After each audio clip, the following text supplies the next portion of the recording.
Hello friends, இன்றைக்கு நல்ல மழை பார்த்தீங்களா. குடை இல்லை, குடையை தேடி தேடி பார்த்தா குடையை காண இல்லை. அதோட கடகடன்ட்டு நமக்கு தானே குடை இல்லாட்டி ஏதாவது எம்பிடுதோ அதை தூக்கி தலையில் போட வேண்டியதான். ஏன்னு சொல்லுங்கள், தலை நினையாமல் இருந்தால் சரி. அதில் நான் என்ன செஞ்சேன், டக்குன்னு சுலக எடுத்து போட்டாச்சு. பார்த்தீங்களா, எடுத்து போட்டுட்டு வந்து நிற்கிறேன். நீங்களாம் மழையை பார்க்குறது கொஞ்சம் வேலை எஞ்சால மொட்டை மாடியில் ஒதுக்குற, கழுவுற, கூட்டுற, துடைக்கிற வேலை இருக்கா. அதில் டக்குண்டு சுலக பிடிச்சிக்கொண்டு வந்து நிற்கிறேன்.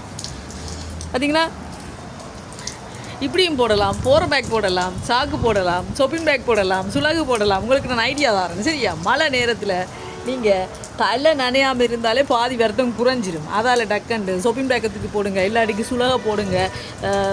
போகிற பேக் இருக்குது தானே, அதை முக்கோணமாக மடிச்சங்க ஐயா முந்தி போடுவேன், அந்த மாதிரி தலையில் போடுங்க. இல்லாட்டிக்கு சாக்கத்துக்கு போடுங்க, நனைய மாட்டீங்க. பார்த்தீங்களா எப்படி ஐடியா. நான் உங்களுக்கு ஐடியா தரேன் சரியா தலையார. ஓகே ஃப்ரெண்ட்ஸ், வீடியோ பிடிச்சதை சப்ஸ்கிரைப் பண்ணுங்கள். பைட்டா.